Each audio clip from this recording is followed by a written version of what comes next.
Call the City Council regular meeting for Tuesday, February the 5th, 2007 to order. We'll stand for the Pledge of Allegiance.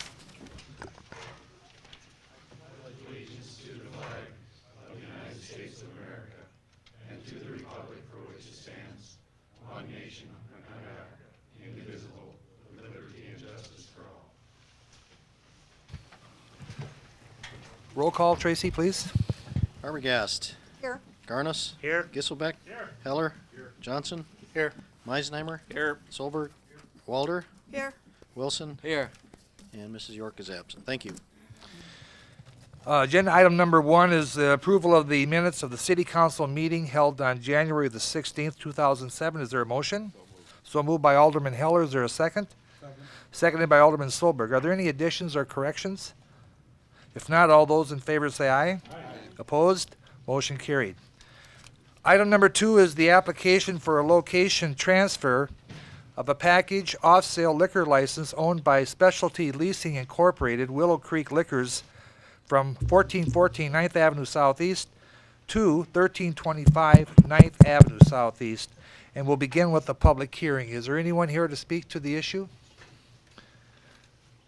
If not, we'll close the public hearing and go to council action. Everything is in order as far as with the transfer. May I have a motion to approve the transfer?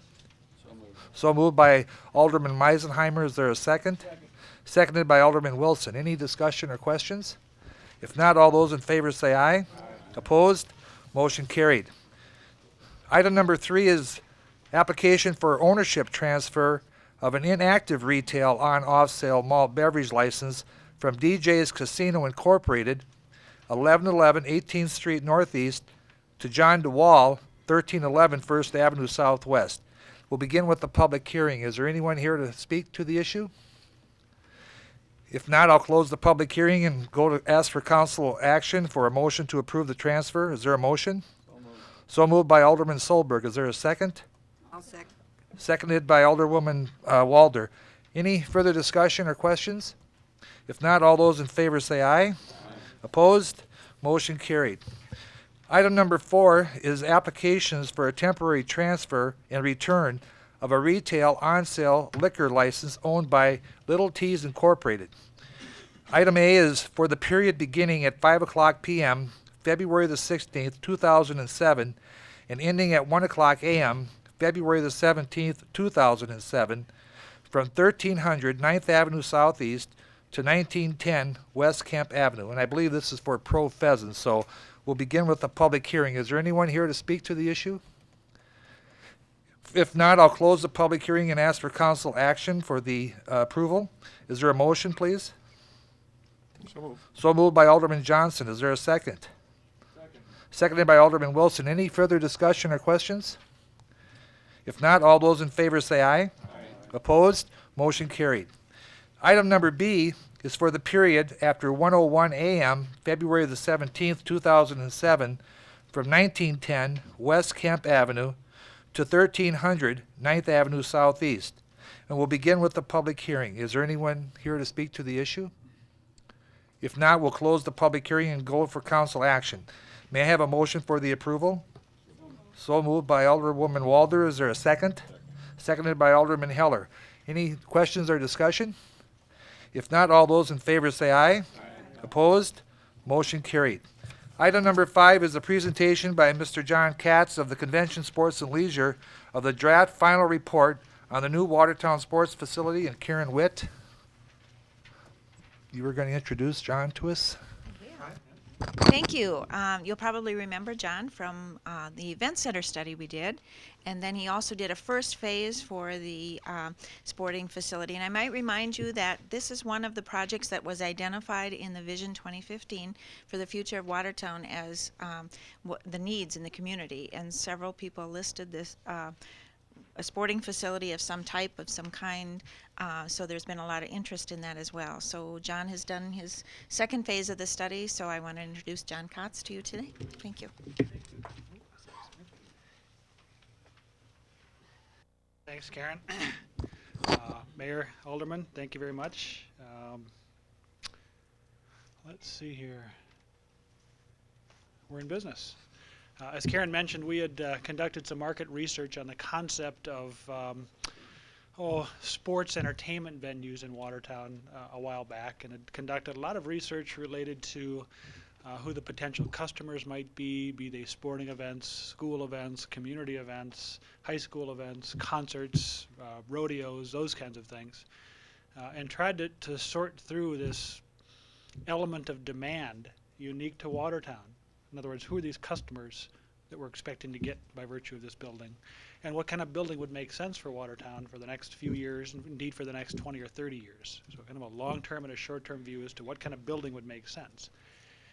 As a result of that analysis, we started to focus on a couple of different elements. First of all, we know it's got to be multi-use. This can't be a building that does tournaments. It can't be a building that simply does local community events. It's got to be a building that is designed and can be operated to do as many things for as many people as possible within reason. We looked at it from the perspective of flat floor venues. In other words, a sport court, basketball, volleyball, tennis, gymnastics, and other flat floor events. We also looked at it from the perspective of large seating venues. Up to 10,000 seats, I think, had been identified as a potential seating capacity in the past. And indeed, there are events that require as many as 10,000 seats. And we looked at it from both perspectives. And I think that to summarize, we came down to the conclusion that the flat floor need is real. We need more flat floor space for sports and entertainment. The seating concept is a difficult one because 10,000 plus seats can be very, very expensive. $20–30 million is you kind of start at that level to create that kind of environment, that sports arena seating environment. So you have to be very careful about what it is you're going to get in return for spending that kind of money to build that large today. And I think what we started to do is work both sides of this and came down to a building program that we think is very viable for this market, that involves perhaps 30,000 square feet of flat floor space and the ability to do seating. And in our report, we've identified a range of up to 6,000 seats as viable for this market. And I think that's the direction we had gone with respect to the last report. We want to see this as a very cost-effective facility. We're not talking about high-end seating and all kinds of fancy amenities. It's somewhere between bare bones and Cadillac, and it's got to be well-designed, functional, multi-purpose in order from our perspective, for it to be successful. There's also this issue of growth in the community, and are we being short-sighted with respect to what this building could be in the next 10, 20, 30 years, and indeed what our community can be in the next 10, 20, 30 years. And we've looked at it very, very long and hard, and I think our sense is that simply being bigger and building more and more seats isn't necessarily being futuristic and looking into the future. Conversely, there are amenities and features and the ability for the campus to expand and the ability for it to do more things for more people without necessarily adding seats that can be just as futuristic and probably more effective for this community in the long run. So with that, we've kind of come to a conclusion as to what we think the building should ideally be for the short term and for the long term. Then we began to talk about some of the actual components of a multi-use facility. Court space up to 30,000 square feet, basketball, soccer, tennis, volleyball. Could have health and fitness areas, indoor-outdoor track for walking and running, youth and amateur sports facilities, baby boomer senior facilities. I mean, this you're starting to get a feel for the fact that this is not simply an arena or a flat floor space. It's a community amenity that can cater to the demographics of Watertown as it changes over time. School district, Lake Area Technical Institute, other recreational uses. We've seen facilities that have climbing walls and archery facilities for the community and for the youth to come and experience and spend time at. And at the same time, certainly the state tournaments and the music events, the large-scale events that we're talking about earlier, need to be accommodated in this facility as well. Food service capabilities, perhaps a cafe, and classroom space for all kinds of dancing practice, you name it. Kids groups, youth groups. So at the end of the day, we've created a vision or a concept that does as many of these things as possible. It's flat floor for sporting events, tournaments, school use. It's larger seating capacity for concerts and large tournaments. It's multi-use for the community, from the seniors all the way down to the youth. And that's a vision that seems to have some horsepower behind it in terms of market demand and market potential. The facility can also include display areas, lots of technology in terms of the screens and audio and internet, concession areas, gift shops, portable ice perhaps. There's an ice sheet element we want to discuss. I think that's important. A first aid center. security offices, locker rooms and showers, ample parking, and a variety of other amenities that the building ideally will have. So that's kind of the building program. And we shifted gears after that and started talking about potential sites for something like this and where could it be located. And there are 6 sites that we've identified, and you can kind of see them on the map. I'll run through them. The first, Site 1, lower left-hand side, is the event center site. Site 2 moves up over to the middle school area. Site 3, 4, and 5 are all along 19th Street. You're at 14th Street. You're at the Aljo site, and you're at 3rd Avenue. I'm sorry, 14th Avenue, 3rd Avenue, and the Aljo site. They're near 1st Avenue. And then you've got Site 6, which is the Armory site. So those are the 6 areas that we've identified in talking to the community that we thought would be worth considering for siting a facility such as this. And in order to get a handle on that, we went through a fairly extensive focus group process, brought together several dozen of the community individuals that are interested in this type of project. We broke into user groups, and we spent a good couple hours scoring sites and talking about evaluation criteria, and actually went through an exercise of rating each of the sites in terms of a variety of characteristics, and came down with this analysis. This analysis we're going to talk about is largely a function of that exercise. The event center site, 3.4 acres of city-owned land, and there is some private land that's adjacent to that. It's got some good visibility. Synergy with the event center is a big plus in terms of the sharing parking. Also, if a single event wants to use both facilities, you'd have that access. And a couple 100,000 square feet for the parking. And here it is on a map. If you want to take a look at what 75,000 square foot facility, that's roughly the size of the facility we're talking about would be, and then a couple 100,000 square feet around that for parking. We have talked about the notion of parking. It's critical that this facility, given the fact that it's going to draw a tremendous amount from the local area and the regional area, it's critical that parking be addressed. And it is very conceivable that 1,000, 1,500 spaces in the vicinity would be an important amenity to have. That gets you to about 300,000 or 400,000 plus square feet of space for parking. And you can see here we don't quite have enough for parking. So I think there's a bit of a challenge with respect to this site in terms of its size. So we went to the next site and looked at the middle school. And the middle school obviously has some synergies with the school operations, the rec center, boys and girls, so on and so forth. The challenge you run into is you can see there's almost no space left for parking. So it just doesn't work. All the parking imagined in an event would spill into all the neighborhoods surrounding the facility, and it already is an issue with that. So unfortunately, a site that seemed to have some great synergy just isn't large enough to talk about the footprint we're looking at. Then we went over to the 19th Street sites, and we're looking at site number 3, which you'll recall in the map is, again, along 19th Street. Privately owned parcel, significant land availability, no real neighborhood issues. There really isn't much of a neighborhood around it. It is, as a crow flies, basically the closest site to the school district because we are still interested in that synergy with the school. Good drainage, and it's got a lot of space, as you can see right here. 75,000 square feet of space could be tucked in anywhere on that analysis, and an ample space for parking. So large site, plenty of space, private acquisition required to purchase it, but it certainly can be done. The Aljo site is just south of that. Potential for 10 acres of private land. Additional private parcels are available, somewhat of an irregular shape, but there's also a lot of city-owned land that abuts it, which is a positive.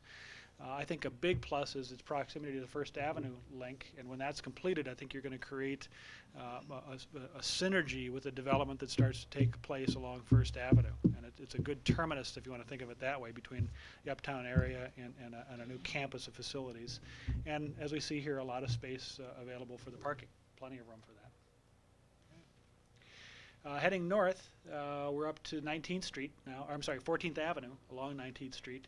A large privately owned parcel, a lot of land availability. Again, no neighborhood issues, although obviously that is the direction that the community is growing. A lot of residential is taking place up there, and this site could benefit by virtue of being close to or proximate to a lot of the new housing going in. Relatively close to schools, and as you see here, we have plenty of land. It just depends on how much you want to acquire and how much you can afford to acquire. So certainly a viable alternative to constructing the facility we're talking about. And last, the Armory site, which was a late addition to this, although I think it is very fair and very appropriate to consider this site as an alternative for the location of the events facility we're talking about.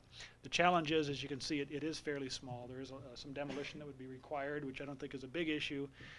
But at the end of the day, when you talk about bringing in that volume of attendees at an event, it would have a dramatic impact on the surrounding neighborhoods. There just isn't enough parking on that site to allow for what this facility could potentially be.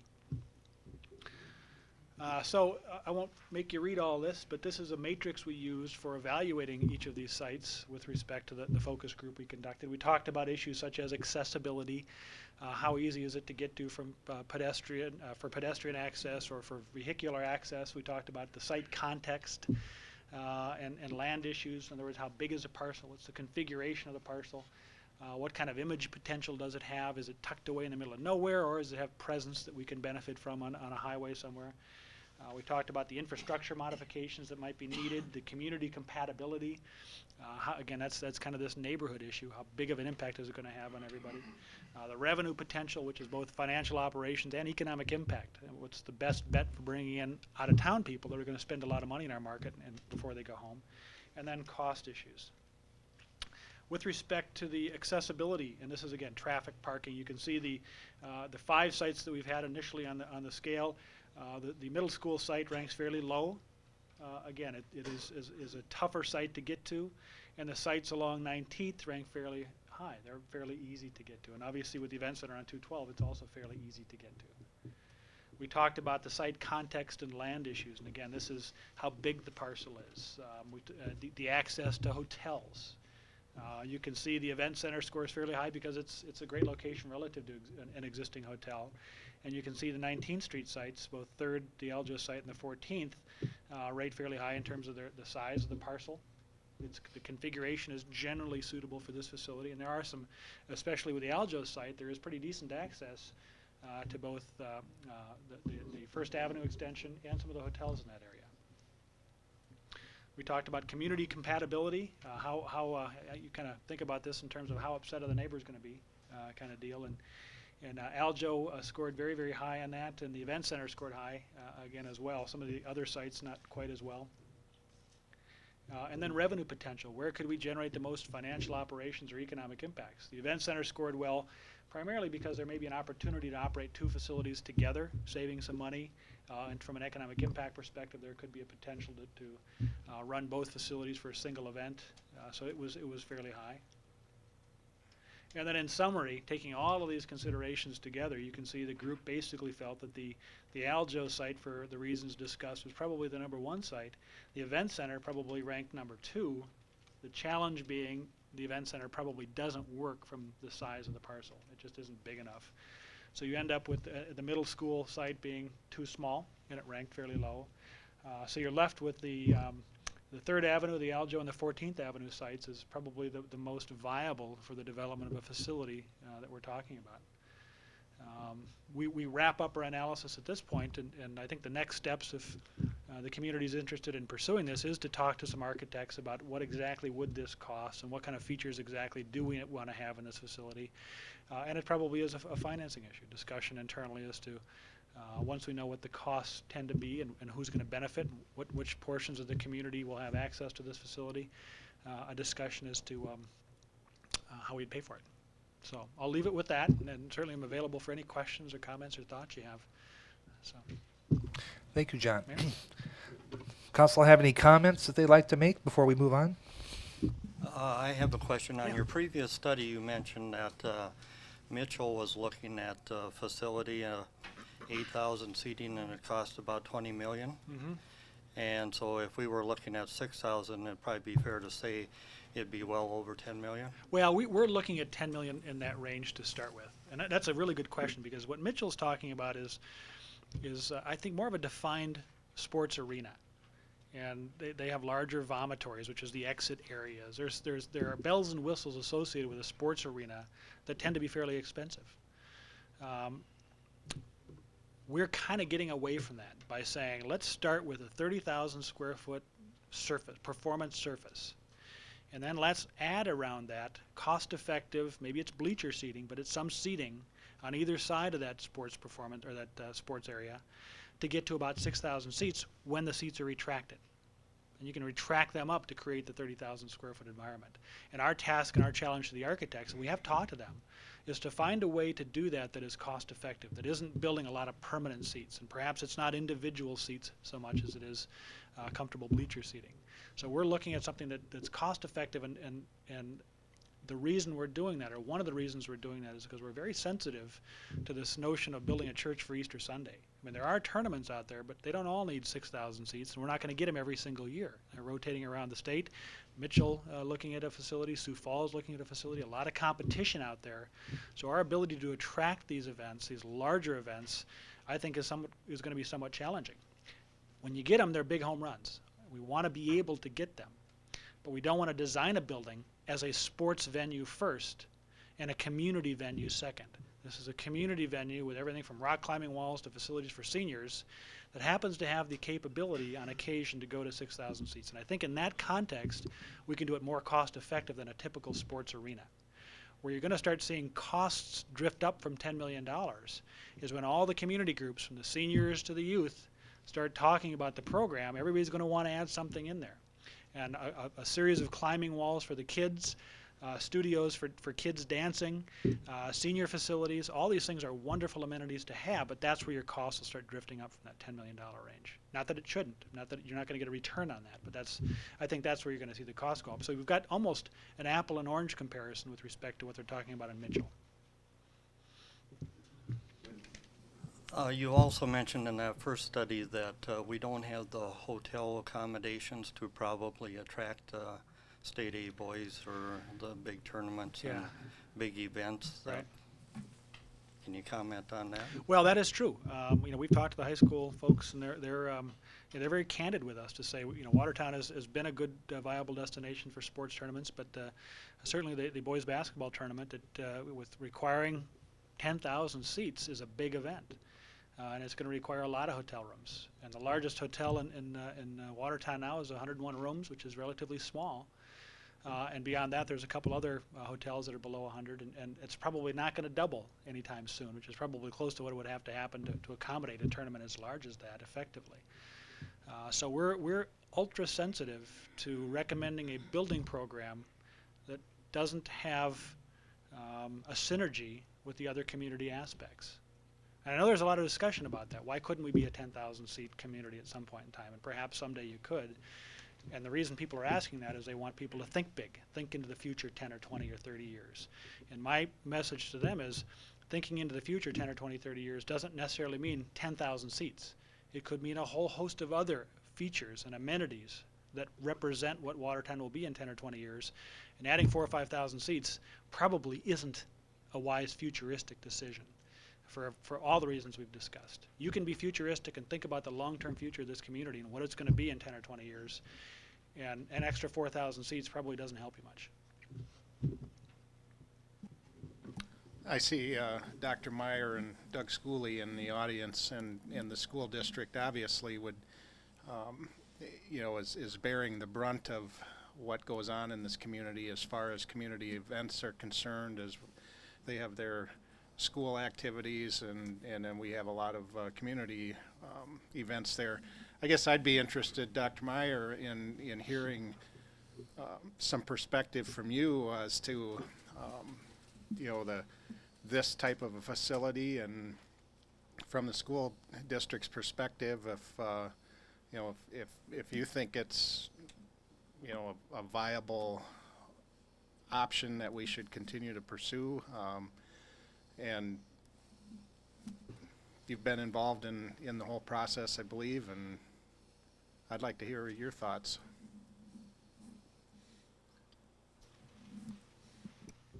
Well, they're not prepared thoughts. I'll just give you mine. I have been involved in this process when we had the meeting and looked at the different sites, et cetera. And I can tell you that the school has certain needs, and those needs would be additional practice facility space for the programs that we already have. We don't need a performance facility different than the one that we already have. The arena at the high school seats 5,000. I think we've filled it maybe twice since I've been there. Once was graduation. So it's not filled very often. It's an excellent facility. A lot of foresight went into that 40-some years ago when they built it. So for our performance needs, that's more than adequate. What we don't have as much of that we need is practice facility space. With the boys and girls athletics and a lot of it taking place at the same time, we just don't have it. Middle school, that is a significant need too. We don't have physical education space at the middle school that we ought to have. We're conducting PE classes and health classes in the middle school in the commons area as well as in the gym at the same time. So is to look at what the school needs would be probably 20,000 square feet of facilities which we would put practice and a middle school gym for some seating. It wouldn't be solely something without seating. We probably could build that for $2 million. And that's what our need would be.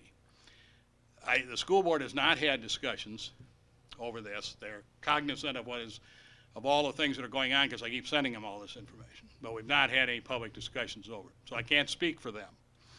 But I can say that it would be difficult for the school to probably put $2 or $3 million into a site that's not on campus when they can put that into a site that is on campus and solves the problems that the school district has.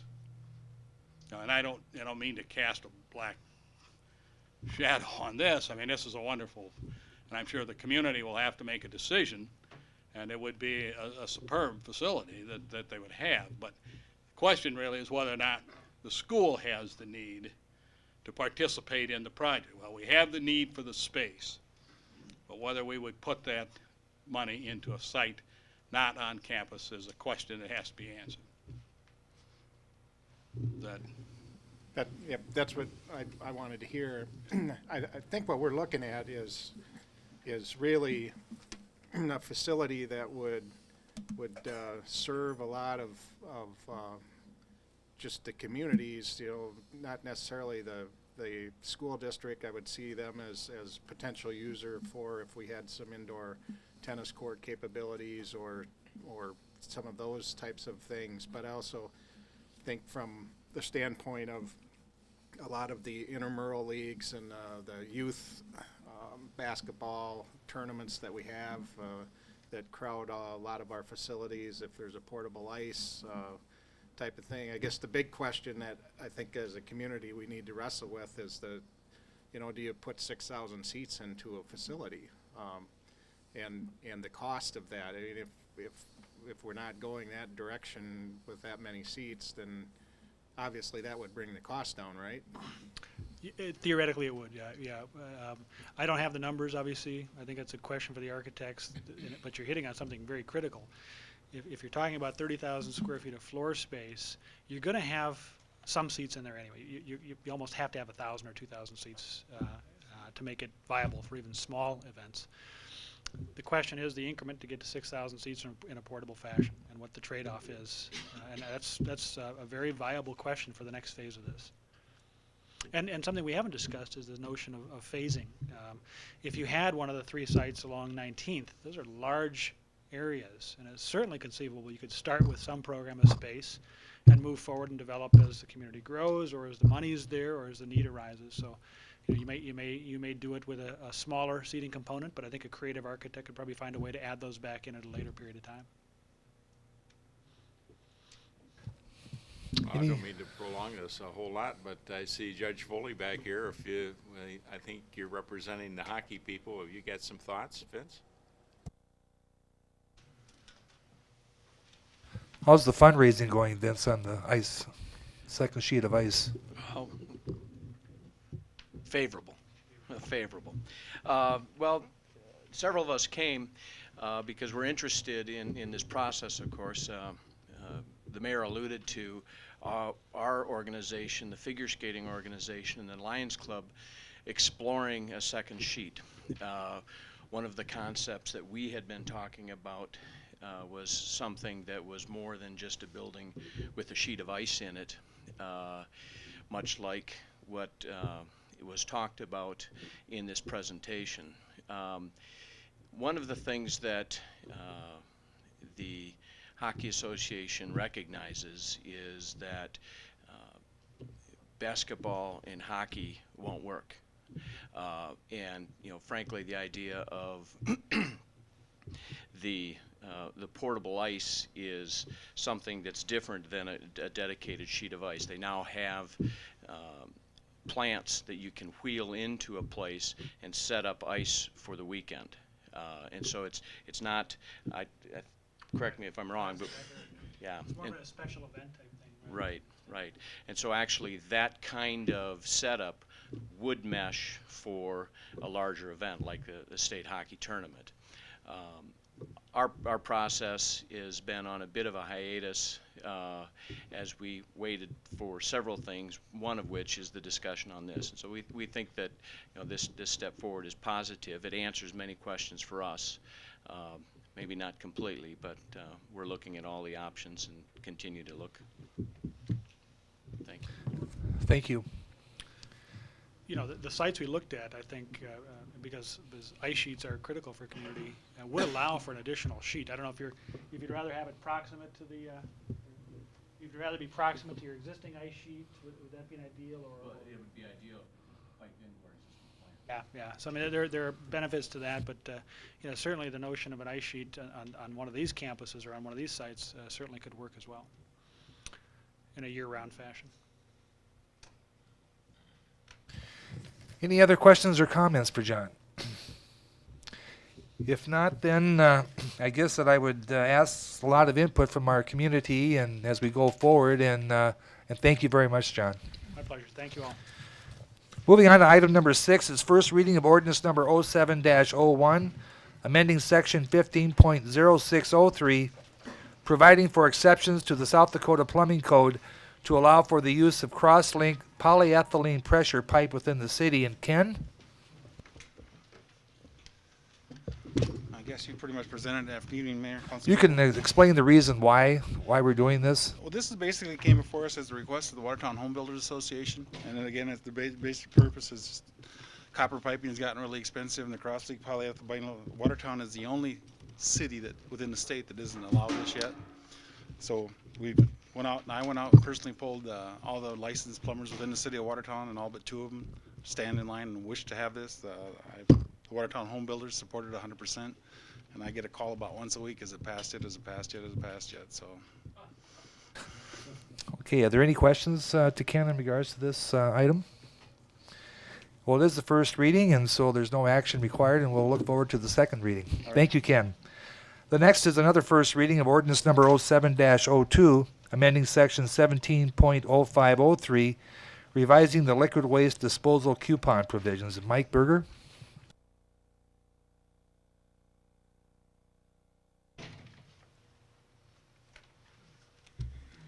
Thank you. Staff recently noticed that ordinance 170503 still states that the fee for liquid waste hauled to the wastewater treatment facility is $32 per 1,000 gallons, although Resolution 0468 adopted by the City Council on December 6th of 2004 changed the rate to $34 per 1,000 gallons.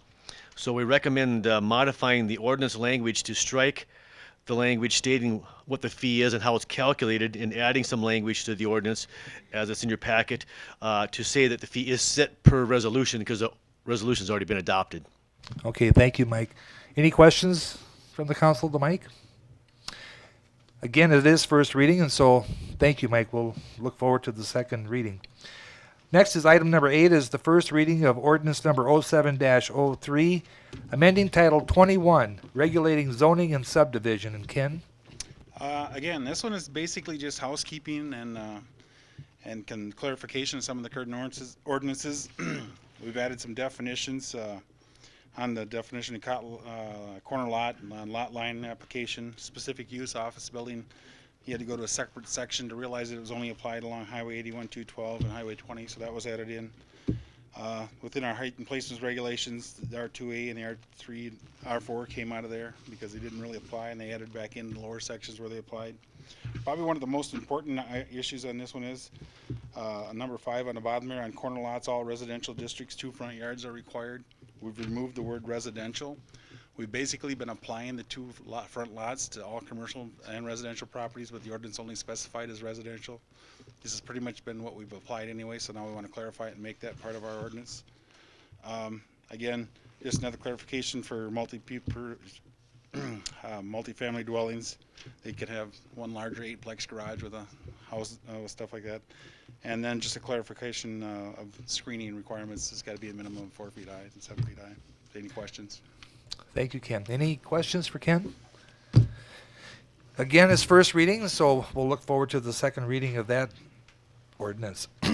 Item number 9 is the first reading of ordinance number 07-04, deleting section 21.5023 and amending section 21.5024, regulating the installation of minimum subdivision infrastructure improvements. And Stanton? Thank you, Mayor. Good evening. Ordinance 0704 is before you tonight based on the direction and recommendation given me by the Plan Commission. As you know, today in Watertown, when developers plat property, certain infrastructure improvements are required, like streets, curb, gutter, storm sewer. And currently, to ensure improvements get done, the city receives a letter of assurance from developers that identifies the improvements, and that gets recorded along with the plat over in the Register of Deeds office. If approved, this ordinance is in effect going to add another arrow to the city's quiver by allowing the city to require an irrevocable letter of credit rather than a letter of assurance. This is something you've heard me talk about for probably the last 4 or 5 years. In its simplest terms, in the event the developer were to agree to make certain improvements and for whatever reason not get around to completing them, the city would have to go into court and seek an order enforcing the letter of assurance according to its terms. An irrevocable letter of credit, by contrast, will allow the city, when faced with a similar situation, to notify the developer and the bank that we intend to, in fact, draw on that irrevocable letter of credit and pay for the unfinished improvements. During the Plan Commission's discussions on these items, and we had probably 2 or 3, Terry Rydell from Wells Fargo was kind enough to come over and describe the process of how Wells Fargo would do this. But as you might imagine, they didn't really offer any costs of what a letter of credit would cost because many factors would weigh into what an irrevocable letter of credit might cost, the person's history with a particular bank, their credit rating, those kinds of things. But he did tell the Plan Commission that he's never been involved with a situation where a developer simply couldn't complete a project because the costs of a letter of credit were prohibitive. It's a small percentage, perhaps a fraction of a percentage of the total. But if you have any questions now or before second reading, let me know. But that's in effect what 0704 is intended to do. Thank you, Stan. Are there any questions for Stanton? Dan, have we had any problem with any developer previously? Is there for a reason to have this?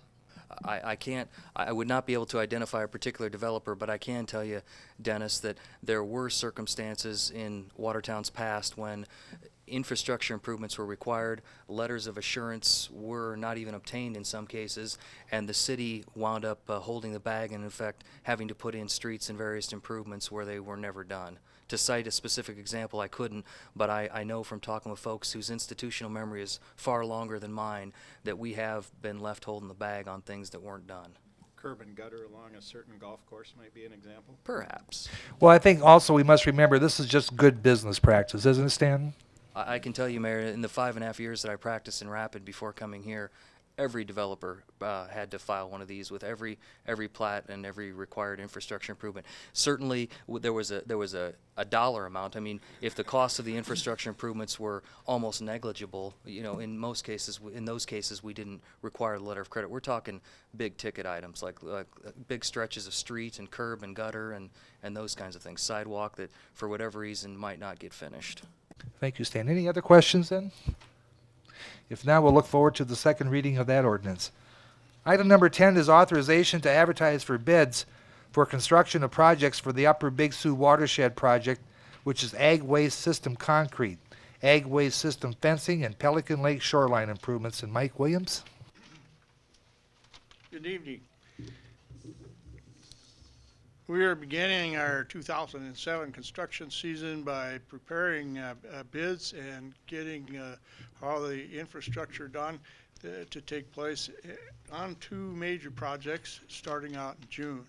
One of them is an animal nutrient management system, which includes containing all the manure that's in that feedlot And not only that, but finding a place to incorporate it into the ground so that we don't overload the soils with the nutrients.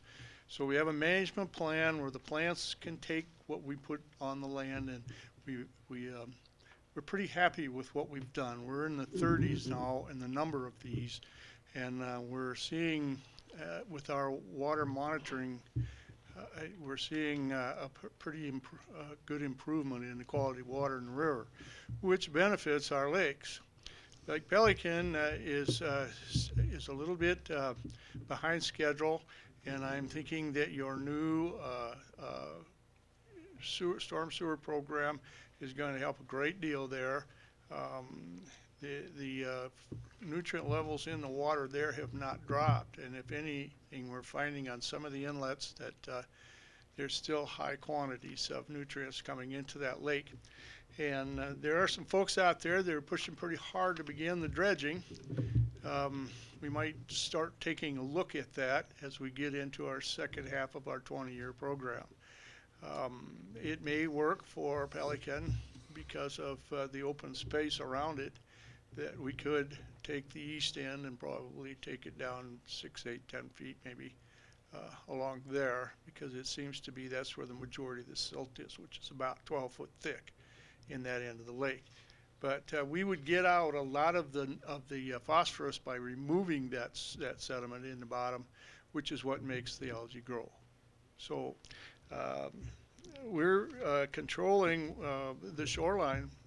With a lot of that lake is owned by the Game Fish and Parks, and we're cost sharing with them on a 50-50 basis to protect the banks there. We've lost just since we've started the program back in 1994 was when we began implementation.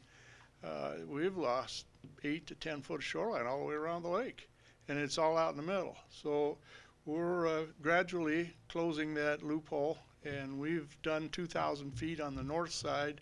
There's been about 500 feet done over on the state park, and we're going to let bids to continue that program for about 1,000 feet this year. This is what we have in our budget.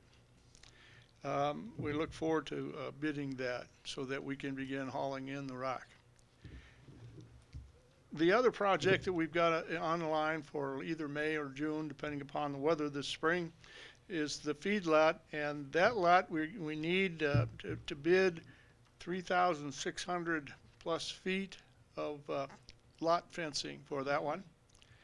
What we need to do is to control the area. This location is not a real good location for runoff because it sits right in a big drain area. So we have to make sure that we build a good solid facility there, and in doing so we need to build a pretty good corral there. Plus we need to establish a very good concrete feeding area, and that's going to be a little over 2,200 square feet there. So I want to bid those 3 items, even though it's only for 2 projects.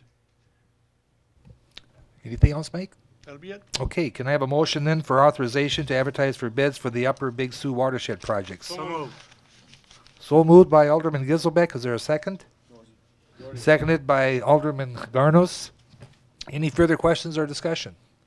If not, all those in favor say aye.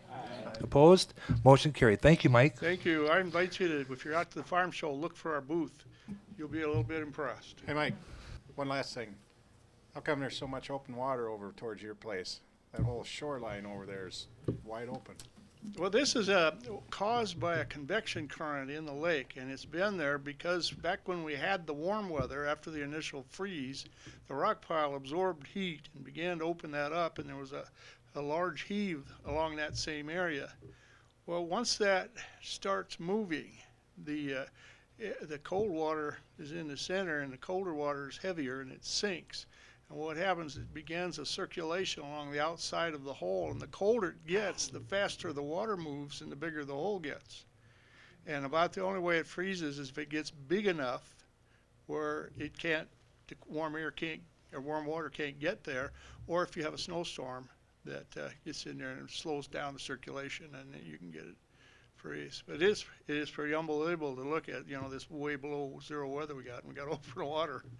The steam coming off of that the last few days has just been amazing. And I've been out of town for a few days at a meeting in Pierre, and when my wife called and told me about it, the young man was in our place of trying to get warm and dry, and when I came home, it was frozen this afternoon. So I don't know. Must have got enough snow here. Yeah, thank you, Mike. Thank you. Item number 11 is consideration of bids for the Lake Compesca Lift Station project, and have Daryl England from Banner and Associates.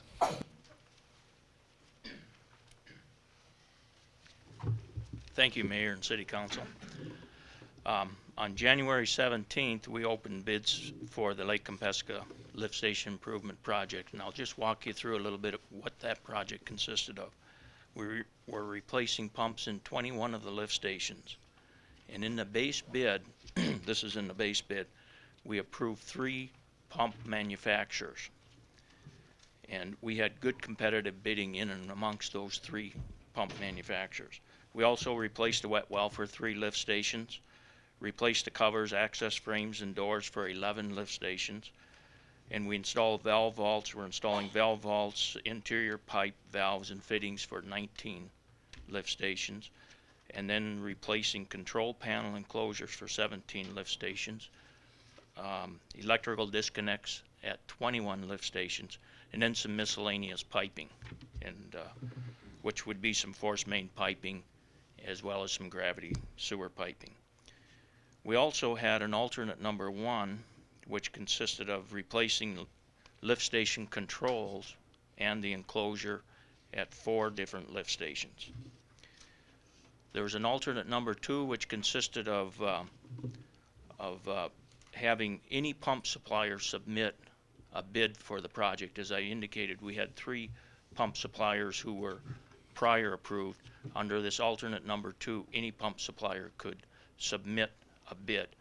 And with that submittal, they had to show if they exceeded the bid specification or if they were lesser than the bid specification. They just had to indicate, how they deviated from the specification. We received bids from 2 general contractors. The low bid was from H&W Contracting from Sioux Falls, South Dakota, and his base bid was in the amount of $2,372,949.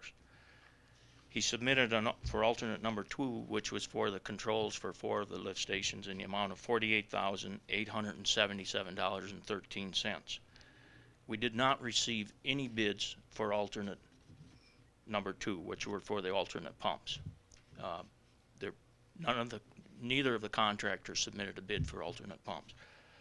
The second place bidder, Midstate Utilities from Slayton, Minnesota, had a base bid of $2,756,687.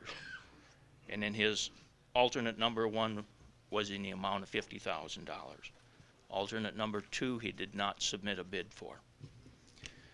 We sent out plans and specifications to 39 different contractors, subcontractors, and builders exchanges. We coordinated the bid opening with all the other municipalities in the area in eastern South Dakota and western Minnesota, so we didn't conflict with any other major project out there in terms of bidding. And we felt at the time that we bid this project was ideal. We were right after the holidays, but before the contractors had a great deal of work in front of them. Our estimate was in the range of $1.8 million to $2 million. Now, last fall when we met with the Public Works Committee, we had been using an estimate of $2.1 million. But the one question that you might have is, why is there a difference between the engineer's estimate and the low bid? And basically, after we opened the bids, we talked to those 2 contractors to try to get a feel for the project and what they saw. And in general, they just said it was a very, very difficult project. There were tight working restrictions, tight work limits. There's a significant amount of pump bypassing. When we take a lift station out of service, we got to be able to pump around that lift station, and that contractor has to be there to make sure that that bypass pumping is working 24 hours a day.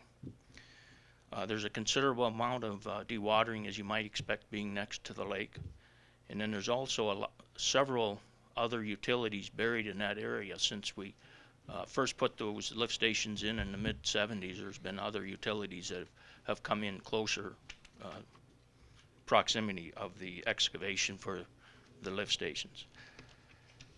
We also found and heard that this isn't a typical project. It's not a typical project that would fit an underground contractor, in that they're more accustomed to water mains and sanitary sewers, storm sewers, maybe an occasional lift station. It's not a typical project that we would see from a mechanical contractor, because they're more used to doing mechanical treatment plants, water treatment plants, wastewater treatment plants. So it didn't fit them just right. And in terms of a general contractor, it's too much of the mechanical stuff, the pumps and so forth, and excavation, dewatering, shoring. It didn't really fit them.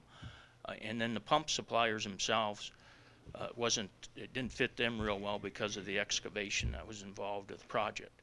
And we did find out that the pumps, the materials just for the pumps, is less than 10% of the overall cost of the project. So there's a lot of labor involved in this project, and it's not, even though we call it pump replacement, there's a lot more to the project. We did anticipate that we might get 3 or 4 bidders, but 2 of them backed out right at the 11th hour, and we talked to them as well, and they said that they just didn't want to take the risk that was associated with it, because they'd be tying their crews up 1 to 1.5 crews throughout their entire summer, so they didn't want to do that and take that kind of risk on. Now, when you go through your bid tab, and I believe you have the bid tab, it was part of your package that was sent out. When you look at that bid tab, the mobilization, if you look on the second page, page 2 of 5, and the second bid item in mobilization, you'll notice on the engineer's estimate, we had $249,200. The low bid had $583,410, which is a considerable difference of $334,000. And that's basically the difference in our estimate. His cost for mobilization is 25% of his bid. And it's apparent that he put a considerable amount of cost in there for risks such as dewatering, bypass pumping, shoring that might be necessary, the restricted work limits, and completion date, and we obviously didn't get that covered in the engineer's estimate. And if you go through and look at the unit prices in our estimate, the engineer's estimate compared to the 2 contractors, you'll see that there's some differences, but not significant differences. There are pluses and minuses. In fact, in several cases, you'll see our estimate is considerably higher than the low bid for some of those units.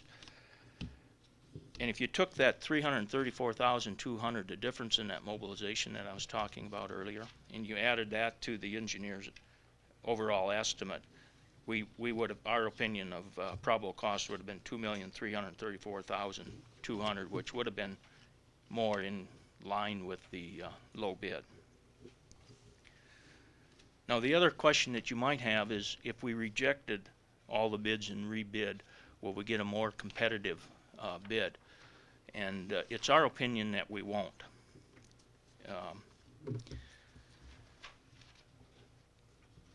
One of the contractors that decided not to bid just immediately prior to it indicated that his bid would have been $2.5 million, so he wouldn't have been more competitive.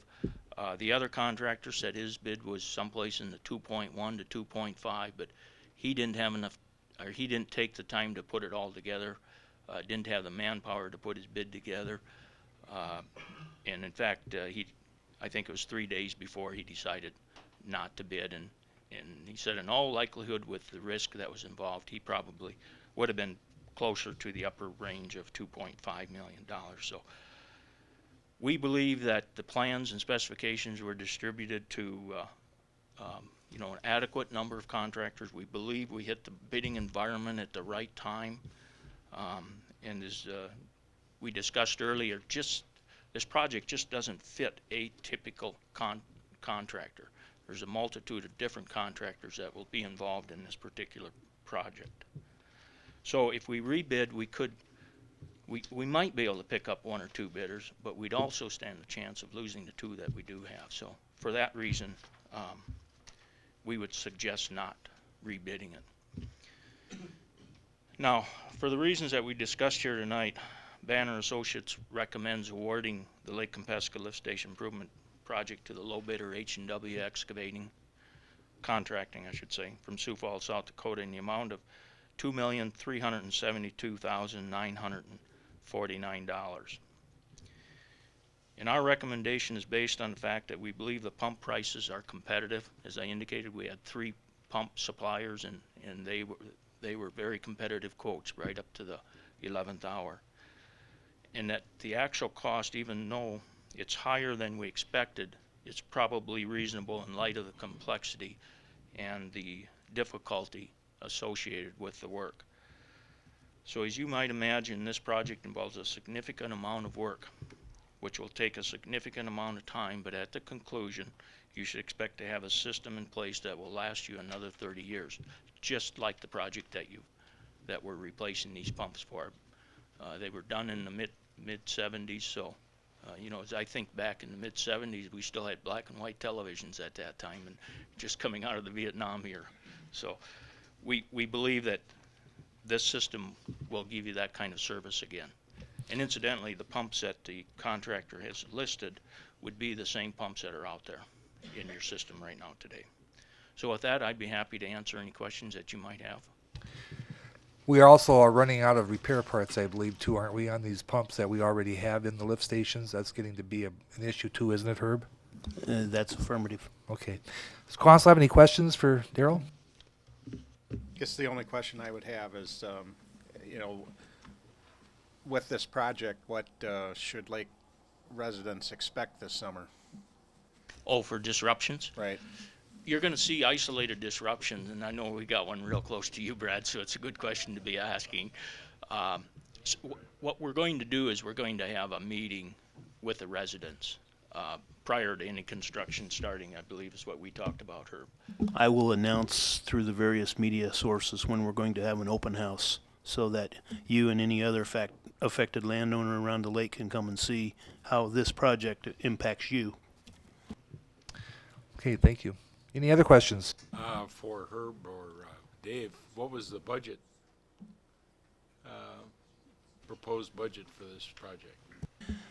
Way back when we started on this project, which I think was about 4 or 5 years ago, we originally started, I believe it was about $700,000, which is what we had for SRF monies. You probably ask, well, how are we going to handle the additional funding? There's still approximately almost $1 million left in the SRF loan that is open for this particular project, and we've got substantial sewer fund reserves right now that we would look to most likely use as the way to pay the remainder of the project, which still leaves sufficient reserves to handle other issues. Thank you, Herb. Any other questions? If not, then is there a motion then to approve the bid of H&W Contracting? So moved by Alderman Solberg. Is there a second? Second. Seconded by Alderman Johnson. Any further questions or discussion? If not, all those in favor say aye. Aye. Opposed? Motion carried. Thank you, Daryl. Mayor Fox, I should Yes. have probably asked on the alternate too. I know the Public Works Committee. Oh, sure. And that could be a separate motion too.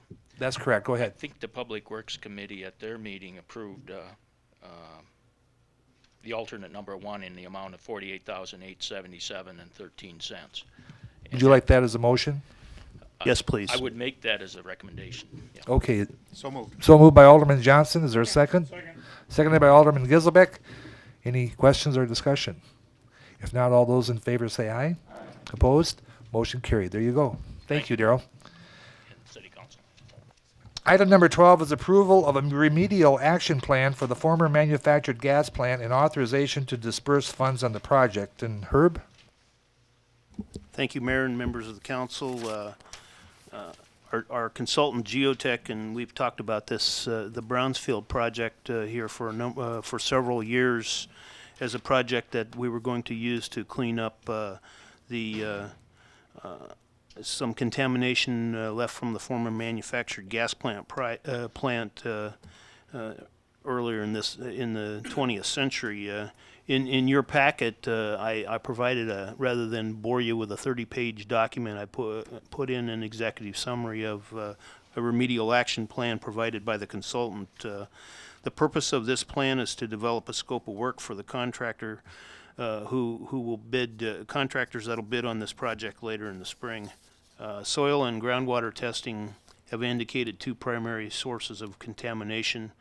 The first includes buried structures, that being a gas holder, oil trap, wash boxes, and some other items that still remain on the site next to Met's Bakery over on First Avenue North.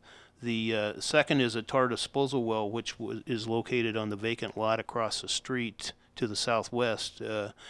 The structures and the soils at both sites have contaminants remaining which exceed an acceptable level of risk for contamination and need to be removed partially because of relationship to the groundwater and migration toward the Big Sioux River.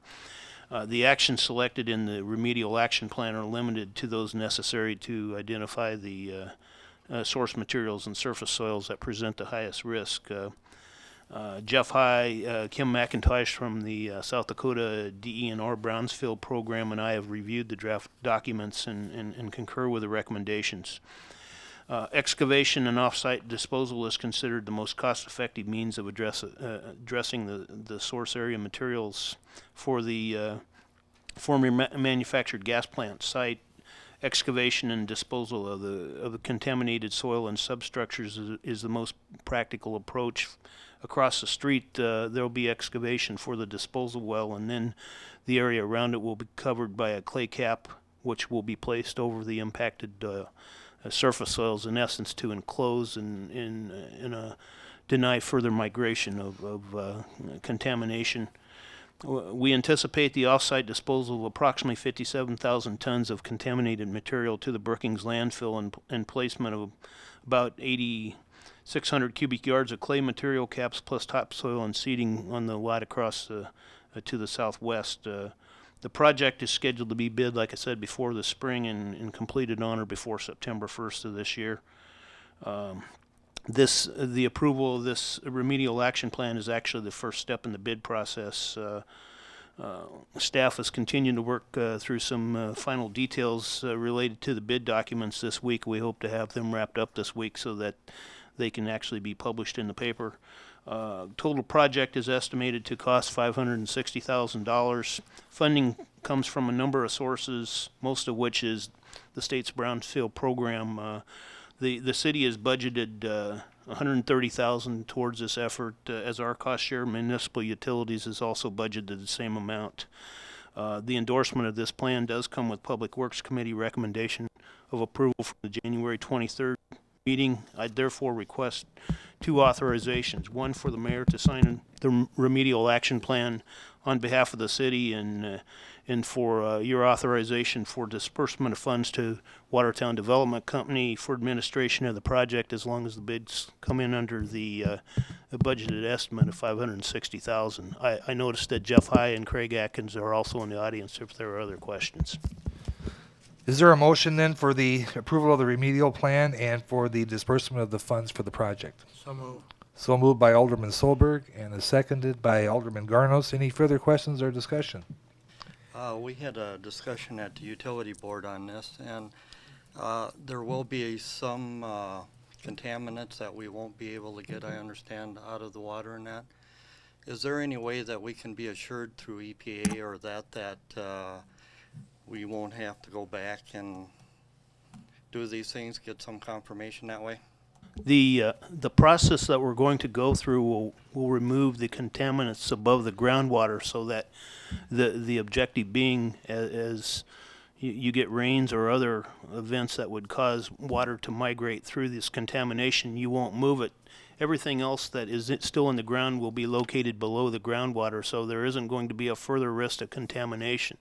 If we had to go back into the sites, again, would be development driven. We're taking care of the issues on the north side of First Avenue next to Met's Bakery, so that could be further developed. Right now, we anticipate no additional development on the lot to the southwest, so we'll simply encapsulate that area and create, in essence, some green space and some additional parking area for the use there.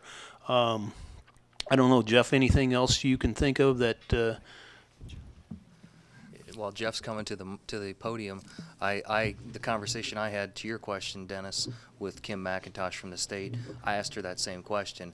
Where in effect, Jeff and I've had this conversation. This is a stop the bleeding, get everything that has the potential to leach further into the groundwater off planet, at least in that area, move it someplace else so we can stop the bleeding above the groundwater. But I asked that same question, is there any chance that a federal regulatory agency could come in and say, now if it has penetrated the groundwater, clean that up as well? And the answer is they certainly could. There's no expectation they would, but one thing Kim McIntosh has done on Watertown's behalf is apparently contact some EPA regulatory type agencies, because there are pilot programs that exist where they can try new technology that can improve or clean up the groundwater, and she's knocking on doors to see if maybe that site, in the event cleaning up the groundwater is the direction we want to proceed, that there would be a pilot study that would cost the city no money that could try out new technology to see if that's possible. Jeff, you have any comments? Well, just that question came up at the utility board meeting, and I think it's important to note that the money, what we're doing now, will not have to be redone again if we end up having to clean up the material that's further down. Probably the only way that you would clean up that material would be through some type of in-place removal, where you would drill wells down to it and possibly find a way to get it back up out of the water. And so we're not going to, this isn't a waste of money. This is a stop the bleeding, like Stanton mentioned, and I think it's important for that to happen. And then, but there still will be some material that's down. It's actually at the bottom of the water table, along the top of the clay, and this will stop any more from accumulating at that point. So. I'd also say that this type of project is not unique to Watertown, and we've probably got at least 20 of these types of sites. I'm not sure around the about state. 20, but a lot of you might be familiar with the Faywick or Fallwick Park area in Sioux Falls, where there was a very similar plant to this, and they just kind of pushed the material into the river there for years and years, and so that project was a cleanup. Huron had one that was fairly significant. Aberdeen's is yet to come. They're still working on that project, and there were even some smaller communities with manufactured gas plants in them. Thank you, Jeff. I would additionally comment to say that this project has been a long time coming. We've been working on it for over 2 years, and without the aids of the Brownfield program and the federal funding that we're getting, we couldn't do this. So it's certainly, I would certainly recommend that we proceed and get this done this year. Thank you. Any other comments or questions? If not, then all those in favor say aye. Aye. Opposed? Motion carried. Thank you. Item number 13, authorization for the mayor to sign an agreement with the Veolia Environmental Services for the 2007 Household Hazardous Waste Event. Mike Berger. Thank you. Veolia, formerly known as Onyx, has worked with the city of Watertown on 5 previous household hazardous waste events. This event is free to the public. It's scheduled to be held on Saturday, April 28th at the wastewater treatment facility from 8 a.m. until noon, and it's held to collect and divert residential hazardous substances away from the landfill, protecting the leachate water quality. Some of the types of items that we will collect would be oil-based paints, aerosols, solvents, lithium NiCad batteries, mercury, electronic devices, and just about anything you'd have in your garage or basement that says hazardous or flammable will be taken. The cost estimate based upon estimated quantities and current pricing is $7,036.55. The actual cost will vary depending upon the participation level. We do have $20,000 budgeted in the solid waste budget for disposal of hazardous waste, which is for this event, and extracting freon from the refrigerated appliances at the landfill. So I request authorization for the mayor to sign this agreement with Veolia Environmental, and this does come with a recommendation of a January 23rd Public Works Committee. Is there a motion, please? So moved by Alderman Giselbeck. Is there a second? I'll second it. Seconded by Alderman Meisenheimer. Any further questions or discussion? If not, all those in favor say aye. Opposed? Motion carried. Thank you, Mike. Item number 14 is authorization for the mayor to sign consulting agreement with Sixel Consulting to conduct a market analysis for the Watertown Regional Airport. Eric? Okay, good evening. In the 2007 budget, we had $15,000 set aside to do a market analysis or a small community air development grant. And what we are right now is we're trying to receive authorization from the mayor and city council to sign that contract. This market analysis will accomplish three different things for us at the airport. Number one is it's going to tell us what our airport catchment area is. Basically, that tells us where our people are from, or the people using the airport, where they're coming from, and where they're flying to, and things like that. The other one is passenger retention. Those customers that are in the Watertown area that leak to other airports, such as those people flying out of Sioux Falls, Minneapolis, and things like that, it will tell us where they are per zip code, so we can focus marketing or things like that that actually will enable us to retain those passengers so we don't lose them in the future like we are currently. And like that third thing that I alluded to before is that focused marketing that will allow us to hopefully bring those people back. So that marketing analysis does those three things for us. Mainly tell us where our catchment area is, where our people are leaking to, and allow us to use that information to market our airport to those places where we're losing people.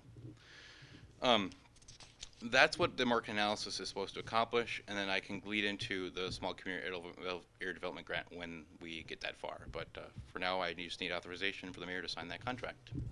Is there a motion then for the authorization? So moved by Alderman Wilson. Is there a second? Second. Seconded by Alderman Johnson. Any further questions or discussion? Sixel has a good reputation, don't they, Eric, as far as with Correct. their They've work? done service at a few airports in our region, Aberdeen, Sioux Falls, Brookings, and just to name a few, I think they were in Huron as well. And they've had pretty good service in Sioux Falls and Aberdeen and Brookings and Huron. They've been able to work some things, so hopefully they can do good for us too. Can they convince the airlines to keep the rates competitive with the other airports? Well, you know, going on with the catchment area and the passenger retention, if we can show the airline that they're leaking passengers to Allegiant or other airlines other than them, that's being the main point, other than them, then we'll have the ability to show them that there is a need for increased service at Watertown or decreased fares. That's basically another gist of the market analysis, is to show the airline that there is more service that could be serviced out of Watertown. Will this help us with our essential air service, Eric, this marketing analysis? Well, I don't know. The two things are kind of mutually exclusive in that essential air service is something that we have through the DOT, and this will help us increase our employments and work towards our increased $10,000 for our AIP $1 million entitlements. So they're two different things, really. Okay. Any other questions or discussion? If not, all those in favor say aye. Aye. Opposed? Motion carried. Thank you, Eric. Item number 15 is authorization for the mayor to sign documents related to a small community air development grant. Eric? Okay. With the contract signed for Sixel Consultant for the market analysis, one of the outcomes of that will be to tell us what we can actually accomplish with a small community air development grant. Like I said, in 2007, we went through that budget process to get the $15,000 to write that grant. The problem is we really don't know what we're going to do with that grant, and our market analysis will help us determine how we can focus that monies that we get out of that grant. So that's kind of what the grant is for, and I really don't know what else to say about that. Herb, you got something? I would just tell you that the market analysis will tell us whether or not it's even worth to apply for the grant. Applying for a grant may not be an outcome of depending on what we find out, but what we don't want to have to do is come back and ask the council for authorization to apply for the grant if the analysis tells us that we should be, because it's a short window of time between now and March 15th to get it all done. So that's why we're here tonight asking for both of them, and the estimate we got came in well under the $15,000 to accomplish both items. So I would certainly recommend your approval of this action too. Thank you, Herb. Is there a motion then for the authorization to sign the documents? So moved by Alderwoman Arbogast and seconded by Alderwoman Walder. Any further questions or discussion? If not, all those in favor say aye. Aye. Opposed? Motion carried. Thank you, Harry. Thank you very much. Item number 16 is authorized legal services engagement regarding transfer of control of Prairie Wave Telecommunications Incorporated. Stanton? Thanks, Mayor. As the council probably recalls, when the city was engaged in franchise negotiations with Prairie Wave, the city retained the services of Moss and Barnett out of Minneapolis, specifically Brian Grogan, who works for that law firm with regard to the review of the franchise agreement with Prairie Wave Communications, and Prairie Wave reimbursed the city for the costs of those legal services. We this month received notice that Prairie Wave is going to be seeking to transfer the control of their franchise with the city of Watertown to a company called Knology. It's Knology. Apparently that's happening in all of Prairie Wave's markets. I don't know if it's an acquisition outright or just a transfer, but that request has come in. We've been contacted again by Brian Grogan, aware that this request is going to be coming to the city of Watertown.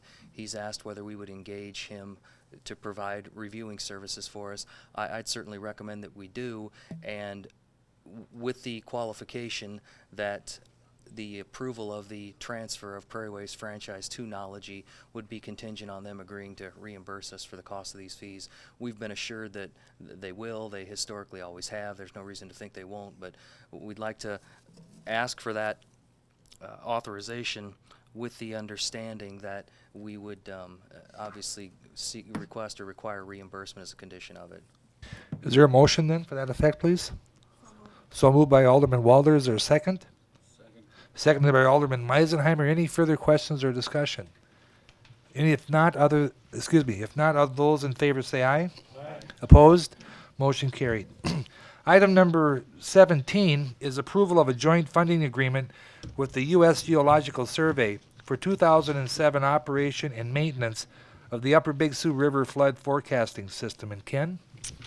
Yes, this is a joint funding agreement between the City of Watertown, the U.S. Department of Interior, and the U.S. Geological Survey.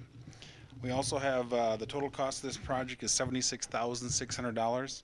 There's a total of 6 partners within this. $38,300 to be paid by the USGS, $16,880 by the City of Watertown. Cottington County will put in $72.23. East Dakota Water District will put in $59.75. Lake Compesca Water Project District will put in $49.72, and the DENR will put in $32.50. Again, our portion is $16,880 for the water year, which runs from October 1st, 2006 to September 30th, 2007. We have participated in this project for the last 11 years. This covers 12 different sites. Locations are shown on your attachment if you're curious there within your packet. The cost is only up slightly from last year, about $189, so that's very close. It's a budgeted item for us, and it has been recommended by the January 9th, 2007 Public Works Committee. Thank you, Ken. Is there a motion for the approval? So moved by Alderman Garnos. Is there a second? Seconded by Alderwoman Walder. Any further questions or discussion? If not, all those in favor say aye. Aye. Opposed? Motion carried. Thank you, Ken. Item number 18 is a approval of agreement with the First District Association of Local Governments to create additional layers for the GIS system associated with the E911 dispatch services. Tracy Schaefer? Good evening, Mayor, Council members. I'm here this evening to request the Council's permission for the Mayor to sign a contract with First District Planning for the provision of a digital map layer to support our upcoming installation of new computer-aided dispatching software. The contract amount is for $4,000. Those funds are currently in our budget. Last year, the police department made the decision to transition to new software for our computer-aided dispatching system, which is called New World. This new software will not work without this layer added to the mapping software that we already have. The zip code layer that will be done by First District Planning is an essential part of the mapping software needed to properly identify venues so that we can dispatch the proper agency to a call. This layer was not needed in our old system at the time those applications were built. This was an added feature that came up after we prepared our budgets for this year. Again, we do have the needed funds in our budget currently. I'm asking for your permission to spend what we already have and also to give the mayor your authorization to sign the contract. Is there a motion for that effect, please? So moved. So moved by Alderman Wilson. Is there a second? Second. Seconded by Alderman Gizelbeck. Any further questions or discussion? If not, all those in favor say aye. Opposed? Motion carried. Thank you, Tracy. Thank you. Item number 19 is to approve the renewal of the property and casualty insurance policy and authorize the payment of the premium. And Tracy? Thank you. This policy does cover the casualty loss for all the city buildings and facilities around town, as well as some of our equipment that is not covered under our auto policy. The city's share of the total premium this year comes to $76,501. That's a slight decrease from a year ago. Incidentally, this policy does cover about $46 million of property from the city and an additional $22.8 million or so of the municipal utility property.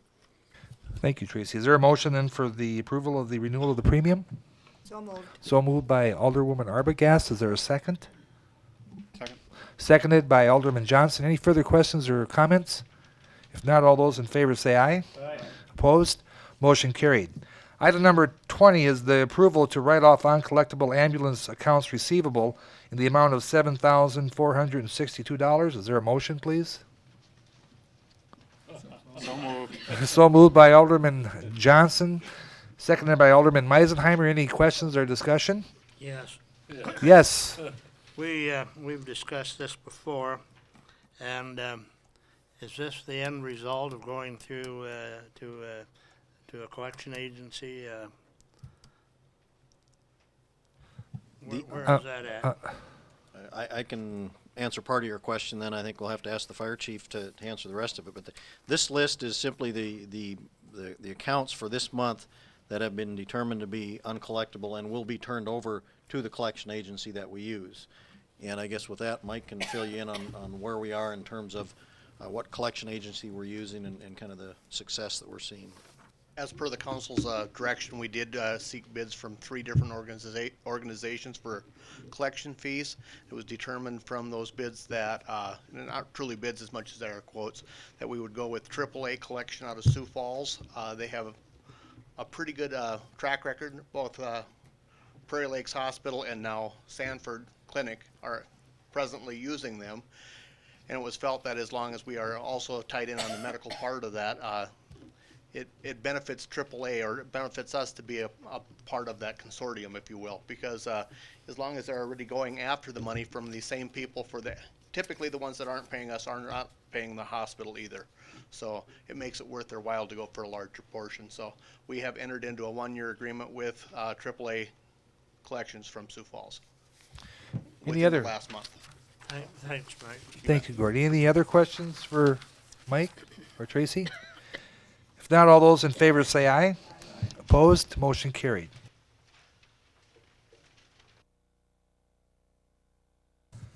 Item number 21 is approval of business license applications, and I think we'll take them both together. A is Scotting Heating and Cooling, a gas fitting contractor, $100, and Toby Scotting for a gas fitter for $25. Is there a motion to approve those? Motion by Alderman Johnson. Is there a second? Excuse me, Alderman Heller. Is there a second? Seconded by Alderman Gizelbeck. Any questions or discussion? If not, all those in favor say aye.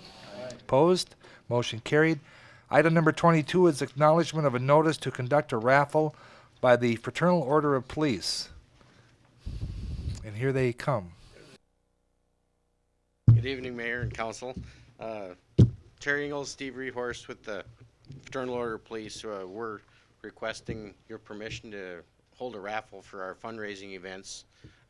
Several, you might want to say, people have come to us wanting more funds, and we just don't have those kind of funds in our budget. We like to give to those needy organizations. some of the, Watertown Healthy Youth and stuff that we already give to that are so valuable to what we believe in, So, guess we're requesting to do some more fundraising in the form of a raffle. Some of the prizes have yet to be determined, but half a hog, stuff like that. Okay, very good. Is there a motion then to acknowledge the raffle? So moved. So moved by Alderman Solberg and seconded by Alderwoman Arbogast. Any questions or discussion? If not, all those in favor say aye. Opposed? Motion carried. Thank you, gentlemen. Thank you. Item number 23 is a motion to approve the bills and payroll and authorize payment. Is there a motion? So moved by Alderwoman Walder. Is there a second? Seconded by Alderman Heller. Any questions or discussion? If not, all those in favor say aye. Opposed? Motion carried. Item number 24 is the open. Is there anything to come before the open? If not, we'll move on to item number 25, old business. There's no old business to take care of. Item number 26 is new business. Is there any new business to come before the council? If not, are there any liaison member reports? Many of us will be traveling to Pier tomorrow for a Municipal League of Cities, and so if you come to City Hall, you'll find myself and many others down in Pier. Council, some of the council members will also be gone too. So next, we will need to go into executive session briefly in regards to some contract negotiations, and the council may be taking action when we come out of executive session. So if I could have a motion, please. So moved by Alderman Giselbeck. Is there a second? Seconded by Alderwoman Arbogast. All in favor say aye. Opposed? Motion carried. We will go into executive session. The council to authorize the city attorney to negotiate the acquisition of additional real property necessary for the extension of First Avenue North with the Carol Evelyn Morris family, and to take whatever steps are necessary, including the disbursement of funds to acquire such additional land. Is there a motion to that effect, please? So moved. So moved by Alderman Garnos. Is there a second? Second. Seconded by Alderman Meisenheimer. Any further questions or discussion? If not, all those in favor say aye. Aye. Opposed? Motion carried. That completes our agenda items. Is there a motion to adjourn? So moved by Alderwoman Arbogast. Is there a second? Seconded by Alderman Giselbeck. All in favor say aye. Aye. Opposed? Motion carried. We are adjourned.